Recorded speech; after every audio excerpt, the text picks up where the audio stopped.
à la fin de la Parashat Chukat, on est déjà très près de Eretz Israël. On a pratiquement fini de traverser le désert. Et les Béné Israël progressent et toujours accompagnés de miracles. Et comme c'est marqué ici dans le texte, Misham Nasu Vayachanu Benachal Zaret. Misham Nasau Vayachanu Miever Arnon Asher Bamidbar Ayotse Migvul Haemori Ki Arnon Gvul Moab Ben Moab ou Ben Haemori. Donc on est arrivé au pays de Moab. Le pays de Moab, c'est aujourd'hui en Jordanie. Donc on est en fait très proche. Et à ce moment-là, ils arrivent à un endroit qui s'appelle Be'er, au verset 16. Misham Be'era. Puis ils gagnèrent Be'er. Ce puits à propos duquel le Seigneur dit à Moshe, assemble le peuple, je veux lui donner de l'eau. Et quelque chose d'intéressant, on arrive à un endroit où les Béné Israël, à nouveau, vont entonner un chant. Ça commence pratiquement comme le chant de la mer Rouge. Az Yashir Israël et Tashira Azot. Ça nous rappelle évidemment énormément le shir de Kriyat Yam Suf. Az Yashir Moshe Uvnei Israël et Tashira Azot. Qu'est-ce qu'ils disent dans ce chant? Az Yashir Israël et Tashira Azot. Ali Be'er Ainula. Be'er Chafarua Sarim. Karua Nedive Ha'am.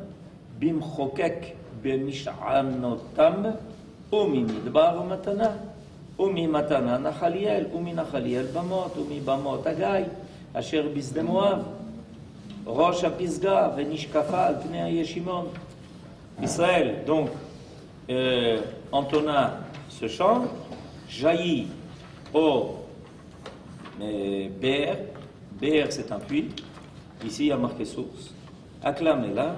Ce puits, des princes l'ont creusé, les plus grands du peuple l'ont ouvert, avec leurs sceptres, avec leurs verges, et de Midbar, ils allèrent à Matana. Ce sont des étapes dans le désert. De Matana à Nachaliel, de Nachaliel à Bamot, de Bamot au plateau qui est dans la campagne de Moab, au sommet de Pisga, où l'on découvrait l'étendue du désert. De quoi s'agit-il? C'est un passage qui est assez obscur dans la Torah, parce qu'il y a eu sûrement quelque chose d'extraordinaire qui s'est passé, et la preuve en est que ça a amené les enfants d'Israël à cette shira. Et la dernière fois où on a entonné cette shira, c'était évidemment à cause du miracle extraordinaire du passage de la mer Rouge.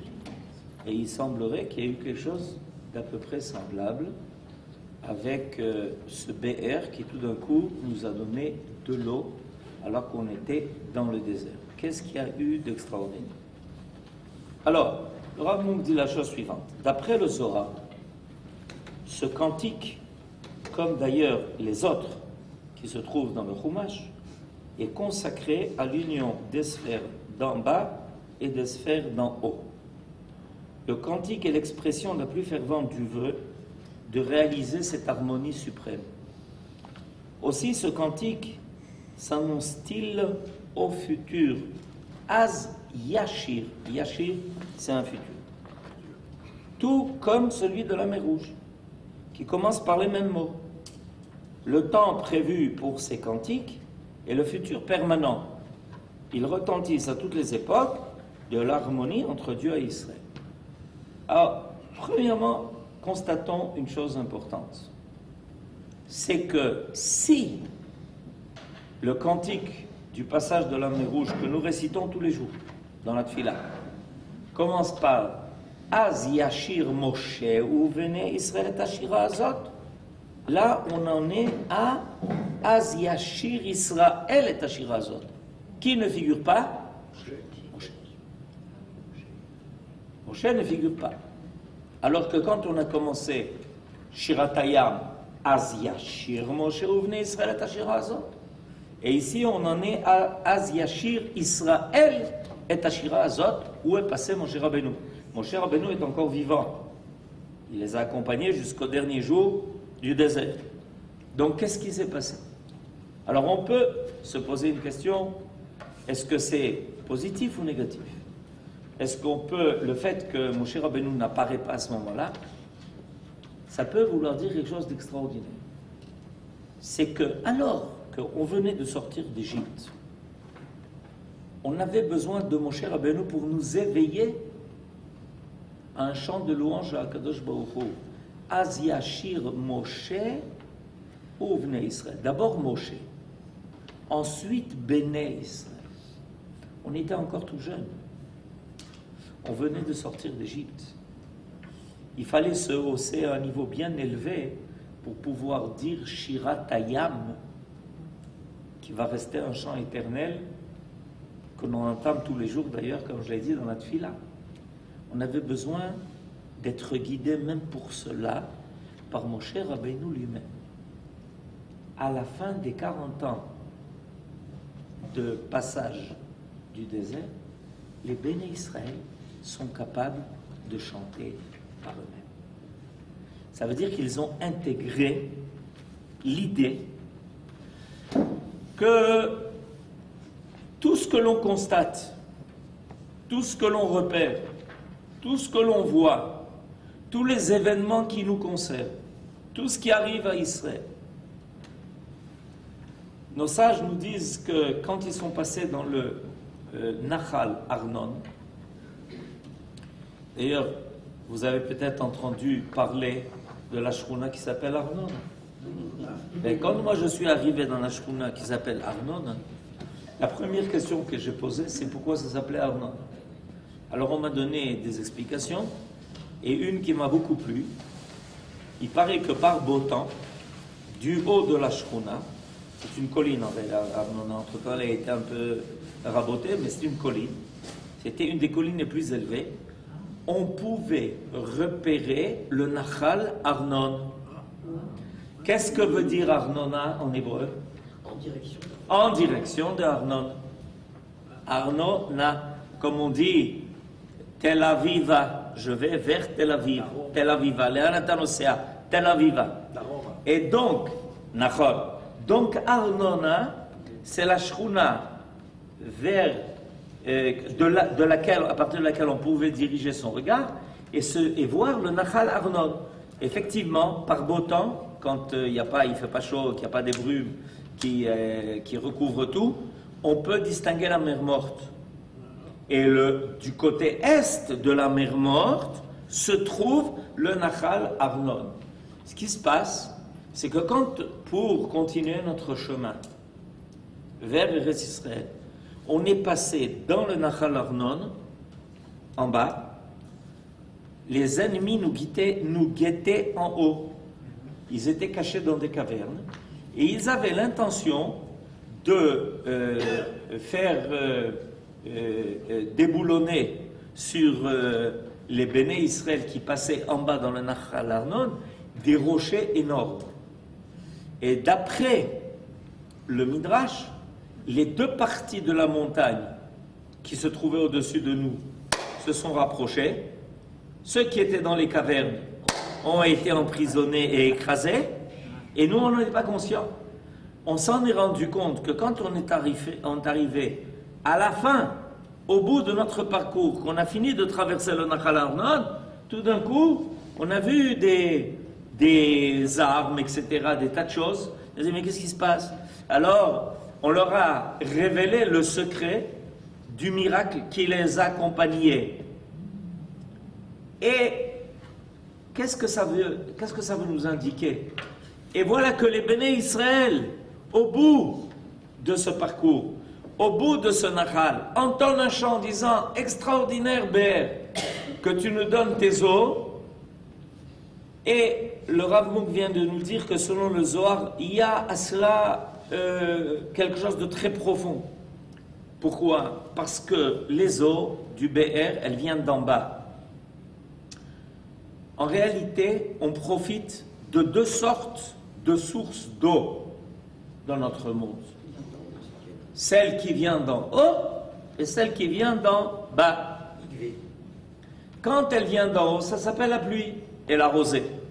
Quand elle vient d'en bas, ce sont les sources qui jaillissent et qui alimentent les puits et qui font qu'on a des fleuves, qu'on a de quoi irriguer, etc., etc.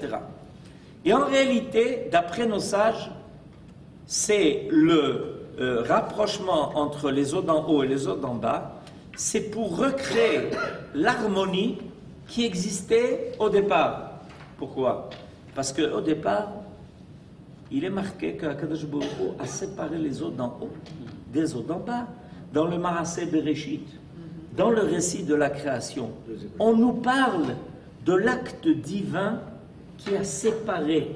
Alors à ce moment-là, dans le cadre de la création, il y a eu un éloignement qui s'est fait. Et depuis, les cieux cherchent à rejoindre la terre, et la terre cherche à rejoindre les cieux. Et quand on arrive à recréer cette harmonie, maintenant je vous traduis ça dans une langue plus moderne, c'est-à-dire quand on arrive à faire rejoindre la réalité aux idéaux qui se trouvent dans les cieux, et que les idéaux qui se trouvent placés haut dans les cieux arrivent à trouver leur place dans la réalité terrestre, on a rétabli l'harmonie qui s'est disloquée pour permettre l'apparition de la terre, pour permettre l'apparition de l'homme, pour permettre l'apparition de l'histoire. Si évidemment tout reste collé, il n'y a pas de place pour la terre, il n'y a pas de place pour l'homme, il n'y a pas de place pour l'histoire des hommes. Et quand les Béné Israël, qu'est-ce qu'ils découvrent ici? Qu'en réalité, se passe beaucoup de miracles qui sont cachés. Nachmanide enseigne à la fin de la parashat Bo que nous vivons deux sortes de miracles. Les miracles qui sont dévoilés et les miracles qui sont cachés. En réalité, on ne vit pas que des miracles qui sont dévoilés. Il nous arrive des tas de choses dont on n'est même pas conscient. On se lève le matin et on nous dit, sachez que, ah bon, oui, vous dormiez gentiment et tranquillement, mais sachez que on a échappé à... Ah, mais on n'était pas conscient. On n'était pas, non seulement on n'était pas conscient du miracle, on n'était même pas conscient du danger. On ne savait même pas qu'il y avait quelque chose qui nous menaçait et que finalement, par une providence extraordinaire, ça a été découvert et que grâce à Dieu, les plans ont été déjoués et que finalement le Ham Israël dit, ben vous pouvez continuer à vivre. Efshar lishmor ala shigra. Ça c'est aux informations. Efshar lamshich lishmor ala shigra. Oui, mais entre-temps, pour arriver à la situation où lishmor ala shigra, il y a beaucoup d'efforts qui ont été faits. Et pas seulement le shigra, c'est la routine. La routine.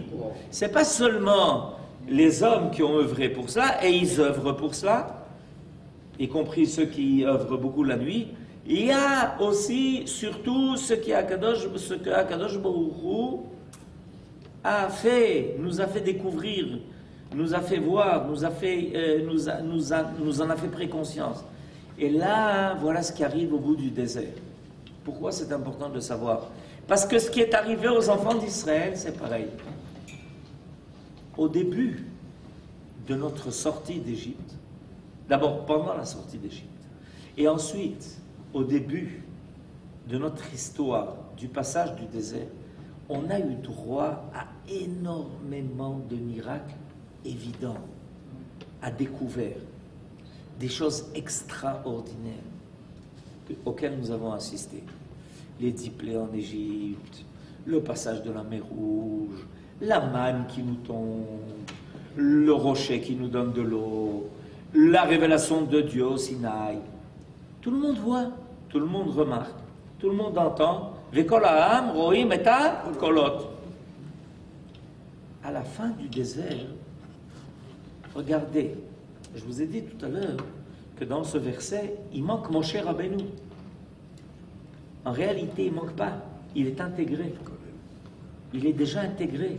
Les béné Israël sont capables par eux-mêmes d'entonner ce cantique, ce chant, pour dire à Kadosh Baruch Hu, on est conscient qu'il y a des miracles qui nous accompagnent, pas seulement dans ce que l'on voit, mais même dans ce que l'on ne voit pas. Même quand on arrive et que finalement on a fini de traverser le Nahal Arnon et qu'on nous dit, vous savez, on y a échappé belle. Et ça, hein, c'est représenté par les deux catégories de sources d'eau. Il est beaucoup plus évident pour l'homme de constater la providence qu'il y a dans la pluie. Parce qu'on l'attend. Parce qu'on est en attente de la pluie.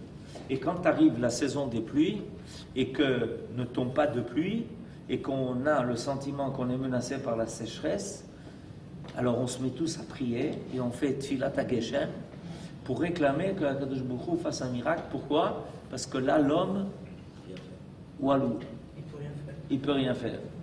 Il peut juste lever les yeux vers le ciel. C'est-à-dire que la pluie, c'est une providence divine qui est évidente.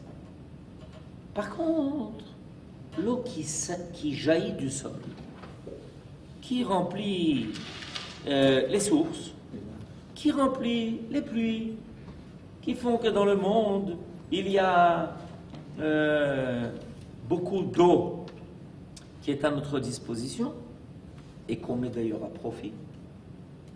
Ça, pour nous, ça fait partie d'un miracle qui est beaucoup moins évident. C'est un miracle qui est caché. Combien de gens s'arrêtent près d'un puits et commencent à se dire, mais mon Dieu, quel miracle! Il y a de l'eau dans les puits. C'est beaucoup moins évident.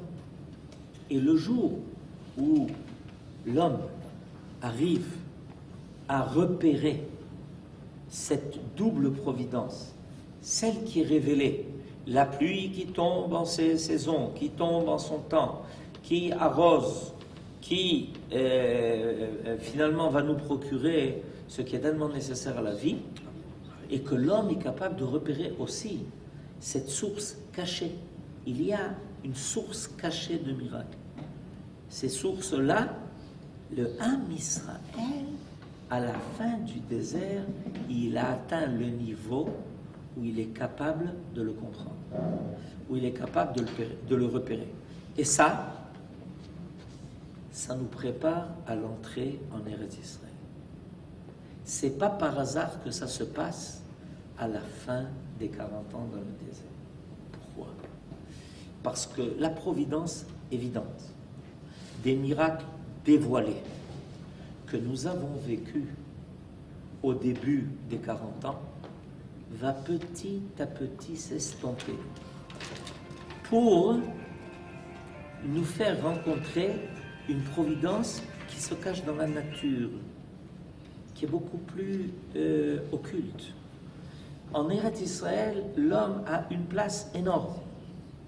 Il doit défricher les champs, il doit travailler la terre, il doit construire, il doit faire beaucoup d'efforts.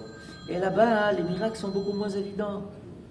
Il doit conquérir le pays. C'est ce que Yoshua va faire. Il va mener des guerres pendant 7 ans d'affilée. Pendant 7 ans d'affilée, Yoshua va devoir combattre les Knaanim pour pouvoir finalement répartir le pays entre toutes les tribus. Alors Akadosh Baruch Hu nous fait ce passage. Et les béné Israël, à la fin des 40 ans dans le désert, ça, ils le comprennent. Ça, ils le comprennent. Et c'est pour ça que, cette fois-ci, ils ne disent pas Shira sur la mer qui s'ouvre, mais sur un puits qui jaillit. Et on aurait pu dire, ah, regarde comme c'est sympa. On va dans le désert et tout d'un coup, il y a de l'eau qui surgit d'un puits. Mais Habibi, on a compris, Akadosh Baruch Hu est là. Il vient de nous sauver des Amoraïm qui nous attendaient en haut de la colline. et puis il nous fait sortir de l'eau d'en bas, et on a de quoi boire, on doit dire à Akadosh Baruch Hu Shira. Et ça, hein, c'est ce que le Zohar enseigne. Ce que le Zohar enseigne finalement, c'est que on progresse. Et remarquez que Akadosh Baruch Hu, depuis longtemps, il a occulté les miracles. Alors qu'il y a une époque où les miracles étaient pain courant. On pouvait voir des miracles, rencontrer des miracles très facilement. Parce qu'il a voulu nous amener à un degré de foi où l'on comprenne que Akadosh Baruch Hu est là. Et dans les choses dévoilées, et dans les choses cachées. Que l'aïmouna doit être totale, complète. Que l'on doit être conscient que ce que l'on arrive à vivre, et en dévoilé et en caché, ça fait partie de la révélation divine au même niveau. Et c'est pour ça que cette Shira, elle est tellement importante. Et c'est intéressant de voir que Moshe Rabbeinu, lui, il fait partie des miracles dévoilés. C'est celui qui lève son bâton et la mer souffre en deux. Et là, il disparaît. Moshe Rabbeinu n'est plus là. À la fin des 40 ans dans le désert, c'est comme s'il était en coulisses. Et il laisse les Béné Israël eux-mêmes exprimer leur reconnaissance. Reconnaissance, ça veut dire deux choses en français. Reconnaître, ça veut dire j'ai repéré. Et reconnaître, ça veut dire remercier. Donc il laisse les Béné Israël à la reconnaissance de la présence divine dans le monde. Où ça se situe par rapport à la Cantigane hier, puis où ça se situe par rapport à la au fin, rocher? À la fin, par rapport au rocher, ce sont deux événements différents. Hein? A priori, ce sont deux événements différents. Mais on peut les faire rejoindre en disant que le rocher qui les accompagnait, les attendait à la fin du Nachal HaMelech.